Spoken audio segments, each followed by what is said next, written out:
Hi, Nazmul. It is Outsource to Profits, and we have a really interesting episode because we want to talk from the founder's perspective and from the marketer and the project manager's perspective. The critical nature of having a project manager inside your go to market strategy, whether that's you're looking at marketing support or sales support. So, Nazmul, maybe you want to highlight the question that you want to ask, and I'll take it from the founder's perspective, and you take it from the marketing leader and the project manager's perspective. Yeah, and the reason we've been talking about it because we can see a lot of people want different kind of people to execute stuff, but in my opinion, the founder will end up spending a lot more time if the founder wants to speak with these individual people. For example, maybe the founder wants a team of 5 or 6. The entire team can be offshored, but then the whole reason of offshoring can be two, right? One, just outsourcing the whole thing, and two, saving the cost, right? But we end up thinking about saving the cost so much that we think, hey, maybe these executives or junior people who will just execute things are okay with me. I don't want to hire somebody who probably would probably make me spend as much as the entire team. What I have seen over and over again is that's when founders end up spending a lot more time, which they should just buy back, right? So let's talk about it. What do you think founders should consider when they're hiring a team, and why should they think about a project manager? And maybe you can also talk about when they just don't need the project manager.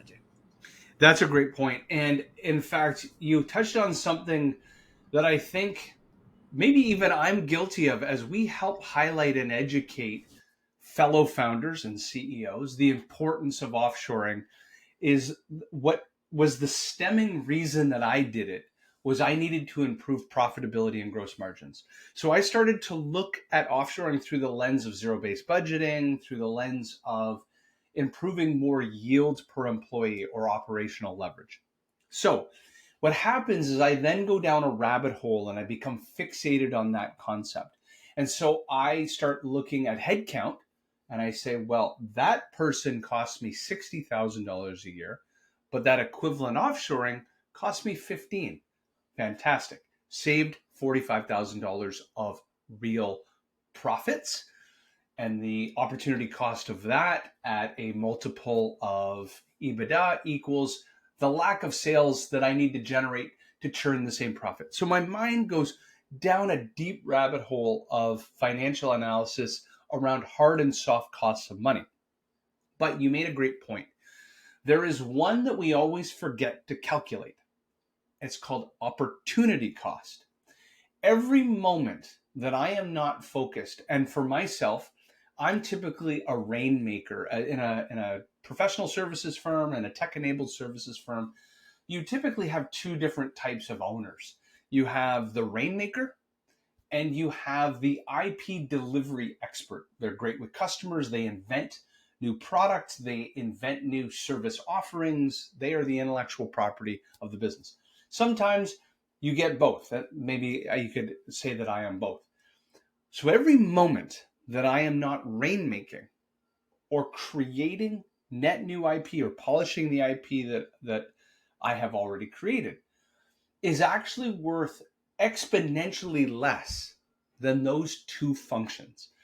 Like, I always talk about there's $5 an hour tasks and $500 an hour value creation. The $500 an hour value creation is when I am winning a deal or servicing a customer to the point of upselling them, or I'm inventing new courseware. But when it comes to day-to-day operations, that's not nearly as valuable to the business's growth. So what Nazmul is basically highlighting is that us as founders become fixated on saving the money that we can see in our bank accounts. But we forget that somebody is going to have to transfer the knowledge from me to that marketing team or me to that sales team. And if I am the conduit and also the bottleneck to which I have to do a Zoom call every morning, as an example, and I have to document standard operating procedures, and then I have to verify, and as an example, I have to verify web copy, and I have to verify all these details. I am stealing from the two biggest drivers of the business. I am stealing from rainmaking, and I'm stealing from IP creation. So that, and now we'll get into the Nazmul's question: is when should you use project management and when shouldn't you? I get why you wouldn't use project management maybe at first if you are inventing the standard operating procedures up front. Although again, it can be argued both ways. So I'm going to let Nazmul kind of volley back these ideas with me. But if I think logically, in Get Leverage, as an example, we are inventing as we're going along. This is a new business venture that is growing organically. So every day we encounter a new process or a new hurdle that we need to develop a standard operating procedure for. If I had a project manager that could literally, that has done this before, they could develop the standard operating procedure for the role for me, because they actually know what it takes to do that particular task or role or project or initiative. Otherwise, I'm going to actually have to sit back, document it for the first time, and then a project manager could run that playbook going forward. So maybe I'm arguing against myself, but if I think about it, at first, I'm still at the process within Get Leverage of developing the standard operating procedures, and then want to get in a place where I put a project manager in place that runs that playbook and the team associated with it going forward. Whereas my company at Pipeline Signals, which is 2 years old, for the most part, all the roles and responsibilities are already in place. Now there's polishing of existing standard operating procedures, but there isn't anything net new really being created. That in that instance, there should be a project manager in place for each one of those particular roles, and then they're hiring the step functions, the experts, the subject matter experts for SEO marketing, paid marketing, videography, email campaigns, and so forth when it comes to a marketing team. That's my first take on it, and I'll throw one more idea at you. The other reason for project management comes around communication. And there's different forms of communication. And the three forms, and this is something that I actually wanted to alter when we help our customers be able to place roles offshore or to identify talent offshore. You have, from the most basic level of communication, think of it as the written or one-way communication. So I might have a WhatsApp message or an email. Here is the task. Here's how I'd like you to do it. Maybe there's some screenshots. Maybe there's a video. One-way communication from me to the offshore teammate. Okay.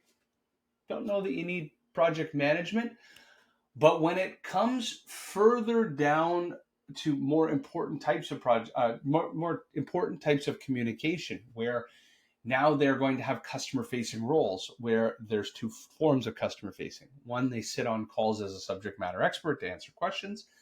That's kind of like level 2. And then level 3 is they are running calls with customers. You're going to need somebody in place that can absolutely communicate to that level of required communication for that particular role. So as an example, myself here in North America, if I have a team of level 1 teammates offshore who are excellent at their particular job, task, function, but I seem to spend all my time describing the bigger picture, the overarching strategy, how it all comes together. And because of communication barriers, they can't put all the puzzle pieces together because English is a second language. But if it was spoken in their native language, or maybe there was more face-to-face communication, the whole puzzle pieces would come together, then project management becomes vitally important.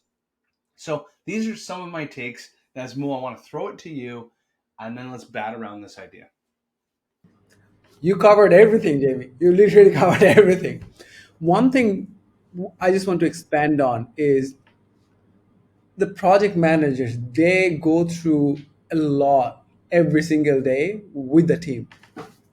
Guess what? I mean, that's how it's supposed to be. There is supposed to be somebody just forgot to upload the file. There is supposed to be somebody just forgot to add an attachment on something very important. So there is a lot of mess up going on every single day. The project Accountability, manager, productivity, QA. You're right. yeah, And the founder, you do not want to be doing that. exactly. And to be honest with you, there are a lot of work which you just, how do I say this? How do I say this?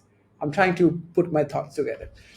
It's not that hard. The task itself is not that hard, but it gives you way too much pressure in your brain, if I had to put it that way. Like, for example, QA. You have to open every single thing and see if there's any mistake. The moment you see a mistake, you might be thinking, oh my God, I can't believe it's so simple. How could you make this mistake? So a project manager will save you a lot of headaches like that. Like, you don't have to worry about those things, those things that are very easy, but still gives you a lot of headache. I've seen it over and over again, like even with myself. I love problems, but they need to be really hard. If I find like really simple problems, then I'm thinking, why? Why would somebody do it? But when somebody comes to me with a big problem, I get excited, Jamie. I get really excited. I want to find out more about it. I want to solve it. I'm trying to understand, okay, how else can you do it? How else can you do it? I'm trying to motivate the team as well. But that's one of the main reasons I would personally say to have a project manager will save you a lot of headache. I'm telling you, it will save you a lot of headache. Well, I then I'll know. make this. I was going to say I'll Yeah, make this a real use case. So yesterday, I on my mobile phone, I get updated whenever any podcast that I listen to gets yeah, updated, and the podcast that we're listening to right now, I happened to notice there was an update, and I mm, went in, and it was, I don't know, episode 10 as an example, and I thought to right. myself, I looked at the description. I Mhm. thought, I remember recording that like 2 months ago. What's going on? So I started to go down a rabbit hole as the founder. If you like, it's a form of adult ADHD. I and there's a great. I'm about to have an ADHD moment here in the sense that there's a great episode of a TV show from North America from about 10, 15 years ago called Malcolm in the Middle. Okay. And Malcolm's dad tries to start the car or open the garage door or something, Okay. start the car, and it's not working properly. And on his journey to go from fixing the garage door or starting the car, he goes on an entire episode series of fixing a light bulb for this. Oh, then the Uh-huh. vacuum didn't turn on, and then the dishwasher, and he's like doing the dishes, and his wife's like, "What's going on?" And he's like, "I'm trying to fix the car." Right. So the reason I'm telling this story, I almost Yeah. forgot where I was on this, but the reason I'm telling this story is I was about to go down a rabbit hole of Mm, and analyzing the episodes that were on our podcast versus the episodes that are in Riverside. We use Riverside to record this, that are in Riverside's queue of already recorded episodes. And I realized, oh my God, I'm about to do what I'm trying to teach others not to do. So I ping the marketing team, can you do an assessment for me? Where are we in episodes that are live on Apple and Spotify, as an example, versus what we've already recorded? And they've helped, you know, kind of cull my expectations. Hey, Jamie, we record these in advance because you might not be able to record one week. And we started on this podcast journey a lot earlier than we were able to get onto Apple. So there is a queue. There's like a method to the madness. We'll double check and see if we actually forgot an episode, but otherwise, like this is a process. yeah. That's the project management, the reason for the project manager, because I could have wasted an hour of my day. Otherwise, I could have invented something new for Get Leverage at the same time. That's a really good example, and this is why you hire the project manager. There are a lot of things that project manager will take care of, without you knowing. That is his job. That is why we call him or her the project manager. So yeah, I think I would say it's definitely worth it if you have more than 3 or 4, 5 members. More than five, you absolutely should have a project manager. More than three, I really think still you can definitely consider having a project manager. Alongside the project manager, manager, there is one more position that I want to talk about. Again, that's one of those positions that people usually miss out on. I have done this mistake in the past as well. It's called QA, quality assurance. A lot of us think, oh, QA is definitely for the software people. No, it's not. If you are in content marketing, if you are in producing a lot of content, publishing a lot of content, guess what? If we make a mistake, the public will judge us. And now think about you having a lot of followers, or maybe not having a lot of followers, but at the same time, the followers who are with you, maybe they engage with you all the time. Now, if we keep posting wrong copy or different kind of posts that we are not supposed to post, that's going to hamper your brand. So that's another position that I would highly recommend of you. You should think about when you are thinking of producing a lot of content, or whenever you are in any kind of business of publishing. That's when a QA can save you a lot of money, a lot of headache, and a lot of hassle. So that's another position that you can definitely think about. What do you think, Jamie?